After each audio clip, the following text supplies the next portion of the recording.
عنوان العرض: الصبر على الابتلاء واجب تعبدي نؤجر عليه. بسم الله الرحمن الرحيم، وصلى الله على سيدنا محمد وآله وصحبه وسلم تسليما. حضرات السادة والسيدات المستمعين والمستمعات، السلام عليكم ورحمة الله تعالى وبركاته.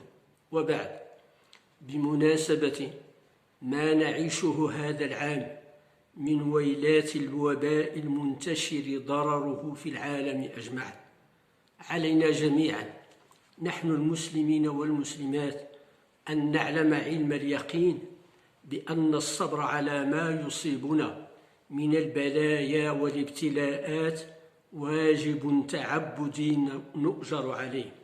وعلينا جميعا أن نعتقد اعتقادا جازما بأن كل ما يصيبنا في هذه الحياة الدنيا من خير أو شر، من مرض وجفاف أو غلاء معيشة أو حروب ودمار وغير ذلك، لا يقع إلا بإذن الله ولحكمة إلهية، لقوله تعالى في سورة التغابن: ما أصاب من مصيبة إلا بإذن الله، ما أصاب من مصيبة إلا بإذن الله. وقوله عز وجل في سورة التوبة: قل لن يصيبنا إلا ما كتب الله لنا.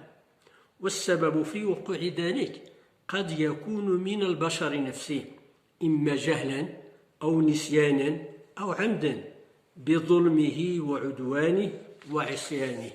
هذا ما يفهم من قول الحق سبحانه حينما قال جل جلاله في سورة الشورى: وما أصابكم من مصيبة بما كسبت أيديكم ويعفو عن كثير. وهناك من المصائب ما يسبب في وقوعها البعض منا دون البعض الآخر، فيقع البلاء والمصيبة والهلاك على الجميع، عملا بقوله تعالى في سورة الأنفال: واتقوا فتنة لا تصيبن الذين ظلموا منكم خاصة. واتقوا فتنة لا تصيبن الذين ظلموا منكم خاصة.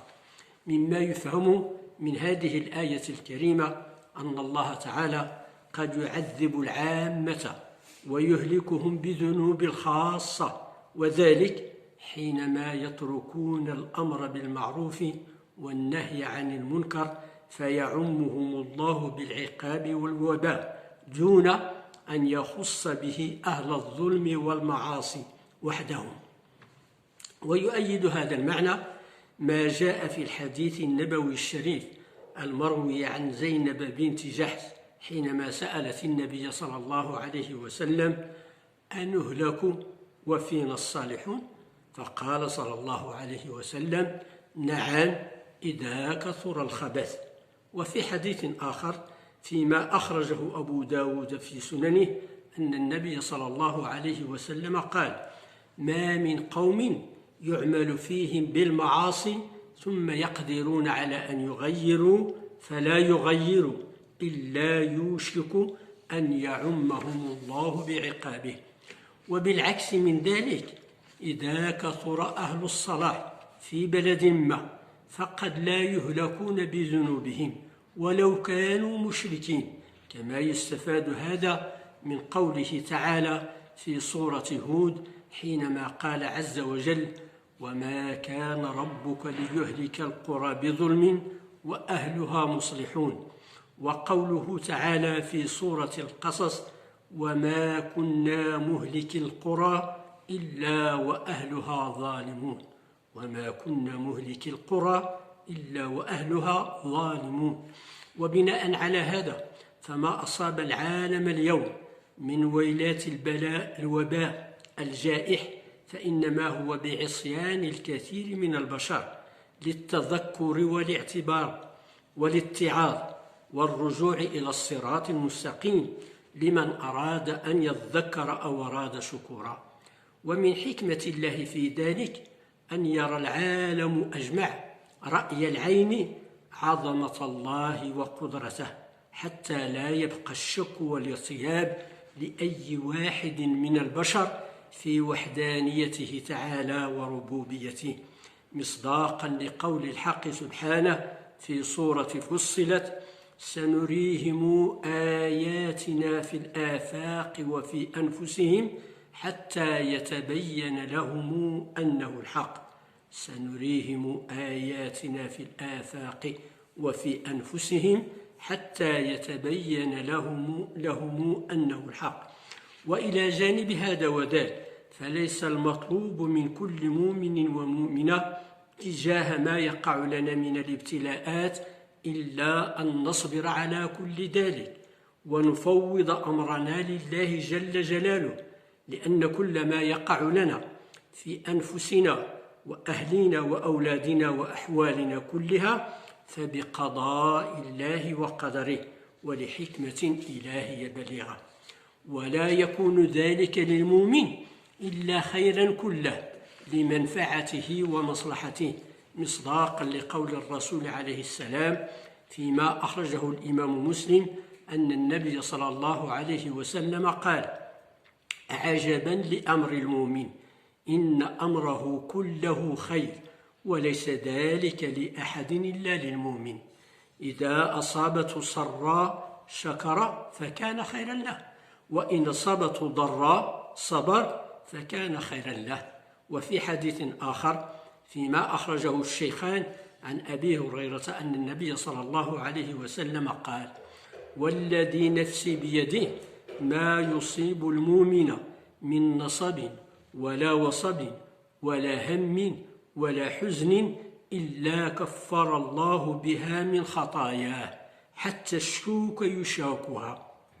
نعم، لصبر المؤمن على الابتلاء والمحن الشديدة بشارة محققة وعظيم الأجر والثواب والجزاء يوم البعث والحساب بشهادة الله عز وجل، حينما قال تعالى في سورة البقرة: وبشر الصابرين الذين إذا أصابتهم مصيبة قالوا إنا لله وإنا إليه راجعون أولئك عليهم صلوات من ربهم ورحمة وأولئك هم المهتدون.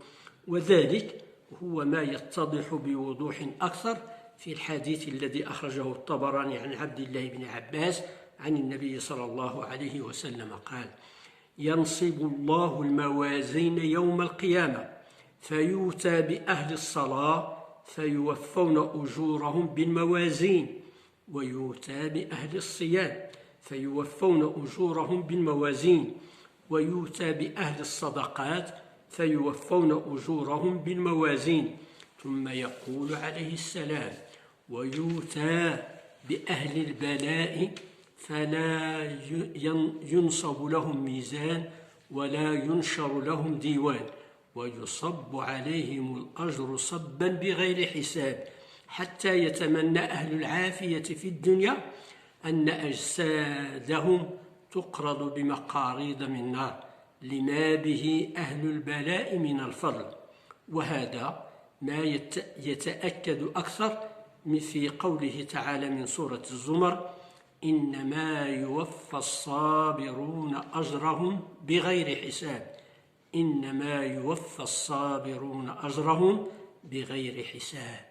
ولا يسعنا في الختام إلا أن نتضرع إلى الله العلي القدير ونسأله عز وجل أن يثبتنا بالقول الثابت في الحياة الدنيا وفي الآخرة، وأن يلهمنا الصبر والسلوان على ما قد يصيبنا من البلاء والوباء والابتلاء في أنفسنا وأهلينا وأولادنا وأقاربنا وكل المسلمين والمسلمات في مشارق الأرض ومغاربها، وأن يجعل لنا ذلك مغفرة لذنوبنا وسيئاتنا. كما نسأله عز وجل أن يعظم أجر أمير المؤمنين جلالة الملك محمد السادس وأجر كل من بذل ويبذل جهد استطاعته في تخفيف آلام المصابين وآلام أهالي المقدور عليهم بالوفاة، رحمة الله عليهم وعلى جميع المسلمين والمسلمات، آمين، والحمد لله رب العالمين.